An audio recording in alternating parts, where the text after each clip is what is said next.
നമസ്തേ, എല്ലാവർക്കും ദേവി കൃപ റെസിപ്പിയിലേക്ക് സ്വാഗതം. ഇന്ന് ഞാൻ ഉണ്ടാക്കാൻ പോകുന്നത് ഒരു ഉണ്ണിയപ്പമാണ്. ഉണ്ണിയപ്പം ഞാൻ ഓൾറെഡി വീഡിയോയിൽ ഇട്ടിട്ടുണ്ട്, പക്ഷേ അതിലും കുറച്ചും കൂടി വ്യത്യാസമായിട്ട് കുറച്ചും കൂടി ടേസ്റ്റി ആയിട്ടുള്ള ഉണ്ണിയപ്പമാണ്. അപ്പോൾ നമുക്ക് വീഡിയോയിലേക്ക് പോവാം. ഓൾറെഡി ഞാൻ ഈ ചാനലിൽ അപ്പം ഉണ്ടാക്കിയിട്ടുണ്ട്, പക്ഷേ അതിൽ നിന്നും കുറച്ച് വ്യത്യാസമായിട്ടാണ് ഇന്ന് ഉണ്ടാക്കുന്നത്. അതായത് 2 ഗ്ലാസ് പച്ചരി, 1 ഗ്ലാസ് തേങ്ങ, 1 ഗ്ലാസ് എന്ന് പറഞ്ഞാൽ ഈ കപ്പിൽ, പിന്നെ ഒരു ഉണ്ട ശർക്കര. അതിലിപ്പോൾ നമുക്ക് അത്യാവശ്യമായിട്ട് എടുക്കേണ്ടത് ഒരു 1.25 കപ്പ് ശർക്കര എടുക്കണം നമുക്ക് അപ്പം ഉണ്ടാക്കാൻ. പിന്നെ റോബസ്റ്റ് പഴം വേണം, പിന്നെ എള്ള്, അതുപോലെ തന്നെ ഏലക്കായ. ഇതെല്ലാം ചേർത്തിട്ട് മിക്സിയിൽ അരച്ചിട്ടാണ് നമ്മൾ അപ്പം ഉണ്ടാക്കുക. അപ്പോൾ അതിനുള്ള ഇൻഗ്രീഡിയൻസാണ് ഞാൻ നിങ്ങളെ ഇവിടെ കാണിച്ചേക്കണത്. എന്നിട്ട് നമുക്ക് ഇത് മിക്സിയിൽ അരച്ച ശേഷം പിന്നെ അപ്പക്കാരയിൽ ഒഴിച്ച് ഉണ്ടാക്കണം.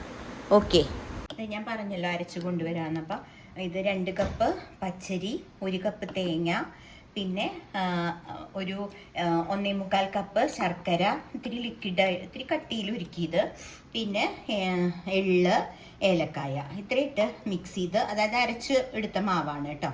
അപ്പോൾ നമുക്കിത് അപ്പം ഉണ്ടാക്കാം. നമുക്ക് അപ്പക്കാര വെക്കുമ്പോൾ ഈ ഒരു ഇത് ഗ്യാസിൽ വെച്ചില്ലെങ്കിൽ നമുക്ക് അപ്പക്കാര ഇരിക്കില്ല കേട്ടോ. അപ്പോൾ അതെല്ലാവരും ഒന്ന് ശ്രദ്ധിക്കണം. പലരും പറയണ കേട്ടിട്ടുണ്ട് അപ്പക്കാര ഗ്യാസിൽ ഇരിക്കില്ല എന്ന്. അതിന് ഇങ്ങനത്തെ ഒരു ഇത് വാങ്ങാൻ കിട്ടും കടയിൽ. അപ്പോൾ അത് വെച്ചാൽ മതി. എന്നിട്ട് നമ്മൾ അപ്പക്കാര വയ്ക്കുകയാണ്.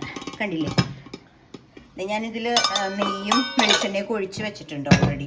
ഇതിപ്പോൾ ഞാൻ വെളിച്ചെണ്ണ ഒഴിച്ചിട്ട് അതിലെല്ലാത്തിലും 1 സ്പൂൺ നെയ്യ് ആ കുഴിയിൽ ഒഴിച്ച് വെച്ചിട്ടുണ്ട്. ഗ്യാസ് കത്തിക്കുകയാണ് കേട്ടോ. അപ്പോൾ അതൊന്ന് ചൂടാവട്ടെ. അപ്പോൾ ഞാൻ അപ്പക്കാര വെച്ചു കേട്ടോ. അപ്പോൾ ഇത് ഓൾറെഡി എൻ്റെ ചാനലിൽ ഉണ്ട് കേട്ടോ, അപ്പം ഉണ്ടാക്കിയത്. പക്ഷേ ഇത് കുറച്ചും കൂടി ഡിഫറെൻ്റ് ആയിട്ടുള്ള അപ്പമാണ്. അപ്പോൾ കുറച്ചും കൂടി ടേസ്റ്റ് ഉള്ള അപ്പായതുകൊണ്ടാണ് ഞാൻ നിങ്ങളെ കാണിക്കുന്നത്. അപ്പോൾ ഇത് നമ്മൾ അപ്പക്കാരയുടെ കുഴികളിലേക്ക് ഈ മാവ് ഒഴിക്കുകയാണ് കേട്ടോ. അപ്പം അന്ന് ഉണ്ടാക്കിയത് ഞാൻ ഉണക്കലരി വെച്ചിട്ടാണ്.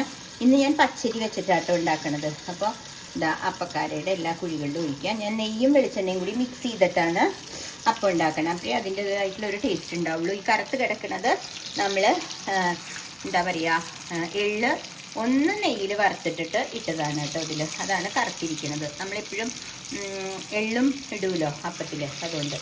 അതെ, ഇപ്പോൾ അപ്പക്കാരയിൽ വെച്ചിട്ടുണ്ട്. ഞാൻ അത് ഉണ്ടാക്കിയിട്ട് നിങ്ങൾ കാണിക്കാം. ഇതാ ഞാൻ അപ്പം തിരിച്ചിട്ടു കേട്ടോ. അതുപോലെ ഓരോ അപ്പവും ഒന്ന് നോക്കിയിട്ട് ആയെങ്കിൽ കണ്ടോ, മറ്റേ സൈഡിലേക്ക് തിരിച്ചിടുക. എൻ്റെ കയ്യിൽ നോൺ സ്റ്റിക്കിൻ്റെ അപ്പക്കാരയുണ്ട്, പക്ഷേ എനിക്കിഷ്ടം ഈ ഓടില്ലേ അങ്ങനത്തെ അപ്പക്കാരയാണ്. കാരണം ഇത് നമുക്ക് കുറച്ചും കൂടി എനിക്ക് ഇതായിട്ട് തോന്നണത് ഈ അപ്പക്കാരയാണ്. എൻ്റെ ഇതുവരെ പിടിച്ചിട്ടില്ല അപ്പമൊന്നും, അതുകൊണ്ട് എനിക്കിത് ഇഷ്ടപ്പെട്ടു. പിന്നെ എന്താ ഇങ്ങനെ തിരിച്ചിടുക. ആദ്യത്തെ അപ്പം എന്ന് പറഞ്ഞാൽ ഞാൻ തേങ്ങ ചേർക്കാണ്ട് ഉണ്ടാക്കിയതാണ്. ഇത് തേങ്ങ ചേർത്തതാണ് ഉണ്ടാക്കിക്കണത്. അപ്പോൾ രണ്ടും തമ്മിൽ വ്യത്യാസമുണ്ട്. അപ്പോൾ നിങ്ങൾ വിചാരിക്കാൻ പിന്നെയും അപ്പം എന്താ ഉണ്ടാക്കണമെന്ന്. അപ്പോൾ ഇത് കുറച്ചും കൂടി ടേസ്റ്റ് എനിക്ക് തോന്നി. ഇടയ്ക്കൊക്കെ അപ്പം ഉണ്ടാക്കാറുണ്ട്, അപ്പോൾ എല്ലാം ഒന്നും നമ്മൾ വീഡിയോയിൽ കാണിക്കില്ലല്ലോ. അപ്പോൾ ട്രയൽ നോക്കിയപ്പോൾ എനിക്ക് തോന്നി കുറച്ചും കൂടി ടേസ്റ്റ് ഇതാണെന്ന്. അതുകൊണ്ട് ഇതൊന്ന് നിങ്ങളെ കാണിക്കാമെന്ന് വിചാരിച്ചു. അപ്പോൾ നിങ്ങൾ ഉണ്ടാക്കുമ്പോൾ ഞാൻ അളവൊക്കെ ഞാൻ പറഞ്ഞിട്ടുണ്ട് ഓൾറെഡി. ഞാൻ പറഞ്ഞല്ലോ 2 കപ്പ് പച്ചരിയാണ് എടുത്തത്, മറ്റതിൽ ഉണക്കലരിയാണ് എടുത്തത്. നിങ്ങൾക്ക് ഇപ്പം തേങ്ങ ഇല്ലെങ്കിൽ നിങ്ങൾക്ക് ഞാൻ ഓൾറെഡി ചെയ്ത പോലെ അപ്പം ഉണ്ടാക്കാം. അപ്പോൾ ഇതൊക്കെ തിരിച്ചിടുകയാണ്. ഒരു അപ്പം ഉണ്ടാക്കുമ്പോൾ ഇങ്ങനത്തെ ഒരു കോലും പിന്നെ ഫോർക്കാണെങ്കിലും മതി കേട്ടോ തിരിച്ചിടാൻ. ഒന്ന് ഇട്ട് കൊടുക്കുകയാണെങ്കിൽ ഇത് പൊട്ടി. ഇപ്പം ഞാൻ പെട്ടെന്ന് എടുത്തപ്പോൾ ഇങ്ങനെ തിരിച്ചിട്ട് കൊടുത്താൽ മതി. അപ്പോൾ ഇത് ഉണ്ടാക്കിയിട്ട് ഞാൻ നിങ്ങളെ കാണിക്കാം. പിന്നെ കോല കൊണ്ട് കുത്തിയിട്ട് ആയ അപ്പങ്ങളൊക്കെ എടുക്കുക കേട്ടോ, അല്ലെങ്കിൽ കരിയെ. അതുകൊണ്ടാണ് ഞാനിങ്ങനെ കാണിക്കുന്നത്. 2-3 എണ്ണം ആയിട്ടുണ്ട്. അപ്പോൾ അതെടുത്തിട്ട് ഞാനിവിടെ ഒരു ടിഷ്യൂ പേപ്പർ ഇട്ടിട്ടൊരു ഇതിലേക്ക് ആക്കുകയാണ്. ഇതേ, അപ്പോൾ ഇത് ഒന്നും കൂടി ആവട്ടെ, എന്നിട്ട് നമുക്ക് എടുക്കാം. അല്ലെങ്കിൽ ആ അപ്പം കൂടി ഇട്ടു.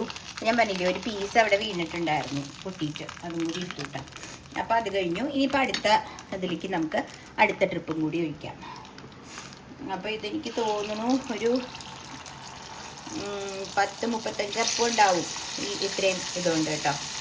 ഞാൻ എന്താണെന്ന് വെച്ചാൽ ഇത് ഒഴിക്കുന്നത് ഇതേപോലത്തെ ഒരു സ്പൂണ് പോലത്തെ ഒരു ഇതെടുത്ത് കഴിഞ്ഞാൽ, നമ്മളിതിൽ കുഴുതൽ എന്നാ പറയുക. നിങ്ങൾ തൃശ്ശൂരുള്ളവരൊക്കെ നിങ്ങളെന്താ പറയുകയെന്ന് എനിക്കറിയില്ല. ഇതുകൊണ്ട് ഇതെടുത്തു കഴിഞ്ഞാൽ നമുക്ക് കറക്റ്റായിട്ട് കയ്യിലെന്നും പറയാം. അപ്പോൾ കറക്റ്റായിട്ട് ആ കുഴിയിൽ പറ്റണ ഒരെണ്ണമാണ് ഞാൻ എടുത്തത്. കറക്റ്റ്. അപ്പോൾ ഇത് ഇങ്ങനെ ഒഴിക്കുകയും ചെയ്യാം. കണ്ടില്ലേ? ഇനി ഇത് ആയിട്ട് കാണാം. മറ്റേ എടുത്തു കേട്ടോ. അപ്പോൾ 14 എണ്ണായി. ഇതാ ഇനി അടുത്ത 3ാമത്തെ റൗണ്ട് ഒഴിക്കുകയാണേ. അപ്പോൾ ഒരു 4-5 റൗണ്ട് ഉണ്ടാവും. ഞാൻ പറഞ്ഞില്ലേ ഒരു 35 അപ്പം എന്തായാലും ഉണ്ടാവും. 2 ഗ്ലാസ് പച്ചരിക്ക് കേട്ടോ. അപ്പോൾ നിങ്ങൾക്ക് എത്രയാണ് വേണ്ടതെന്ന് വെച്ചാൽ അതേപോലെ ആ പ്രപ്പോർഷനിൽ ഉണ്ടാക്കിയാൽ മതി. അപ്പം നമ്മൾ വേറെ വെള്ളമൊഴിച്ച് നമ്മൾ അരയ്ക്കരുത്. ആ ശർക്കര കുറച്ച് ലിക്വിഡായിട്ട് ഉണ്ടാക്കിയ ഉരുക്കി വെച്ച് അരിച്ച ആ ലിക്വിഡ് എടുത്ത് വേണം നമ്മൾ അരയ്ക്കുമ്പോൾ വെള്ളം ചേർക്കാൻ പച്ചരിയിൽ കേട്ടോ. പിന്നെ ഞാൻ എൻ്റെ അമ്മ പറഞ്ഞതനുസരിച്ചിട്ട് ഞാൻ ചെറുപഴം നോക്കി, പിന്നെ റോബസ്റ്റ് നോക്കി. പക്ഷേ അമ്മ പറഞ്ഞ പോലെ തന്നെ റോബസ്റ്റ് ഇട്ടപ്പോഴാണ് കുറച്ചും കൂടി ടേസ്റ്റ് ആവണത് കേട്ടോ. അപ്പോൾ ഇതാ ഇനി ഇതും കൂടി ആവട്ടെ. ഇതിപ്പോൾ 35ാമത്തെ ആ ഒരു ഓട് കേട്ടോ. ഇനിയും ഒരു ഇത്രയും മാവും കൂടി ബാക്കിയുണ്ട്. അപ്പോൾ ഇനിയൊരു 7-8 അപ്പം ഉണ്ടാക്കാനുള്ളതും കൂടി ഉണ്ട് കേട്ടോ. അപ്പോൾ ഞാനിവിടെ ഓൾറെഡി അപ്പം ഒരു പാത്രത്തിലാക്കി വെച്ചിട്ടുണ്ട്. പിന്നെ ഇത് എൻ്റെ പൂജാ റൂമിലേക്ക് വെക്കാൻ വേണ്ടിയിട്ട് അത് മാറ്റി വെച്ചിട്ടുണ്ട്.